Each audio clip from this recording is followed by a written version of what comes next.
আসসালামু আলাইকুম বন্ধুরা। এই বর্ষা মৌসুমে যে খাবারটি সবার পছন্দের তালিকায় থাকে তা হলো ভুনা খিচুড়ি আর গরুর মাংস। আমার পরিবারেরও খুব পছন্দের এই খাবারটি। আজ বৃষ্টির দিন সকালে নাস্তা খাওয়ার পরপরই উনি আমাকে বলল, আজ ভুনা খিচুড়ি আর গরুর মাংস হলে কেমন হয়। আমি ওর পছন্দকে সবসময় মূল্যায়ন করি, তাই চলে আসলাম রান্না করতে। এর মাঝে মনে হলো আমার পরিবারের জন্য রান্নার পাশাপাশি আপনাদের জন্য একটা আপডেট দিয়ে দিই, যেন আপনারা যারা নতুন রাঁধুনি আছেন তারা এই রেসিপিটা দেখে সহজেই রান্না করে ফেলতে পারেন।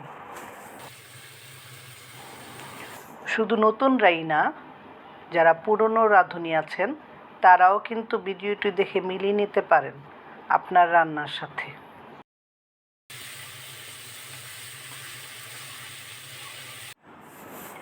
ভিডিওটি দেখতে দেখতে কিন্তু আপনাদের মোটামুটি অনুমেয় হয়ে গেছে মশলার পরিমাণ। আমি এখানে হাফ কেজি পোলাওর চাল এবং 250 গ্রাম মুগ ডাল দিয়ে রান্না করছি। আপনারা ইচ্ছে করলে এর সাথে ভিন্ন কিছু পছন্দের ডালও ইউজ করতে পারেন। ডালগুলোকে চালের মধ্যে ঢেলে দিয়ে খানিকটা নেড়ে চেড়ে নিচ্ছি।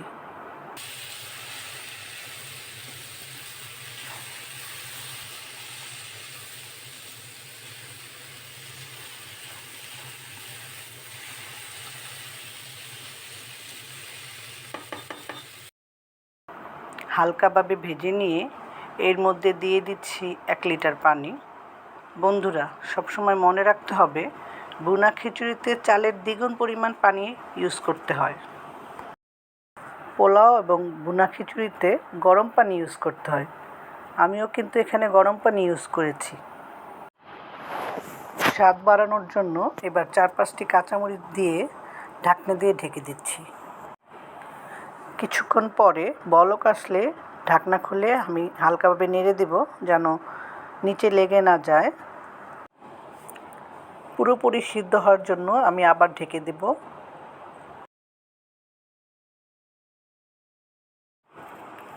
পানিটা শুকিয়ে আসলে আমি আরেকটু নেড়ে চেড়ে নিচ্ছি।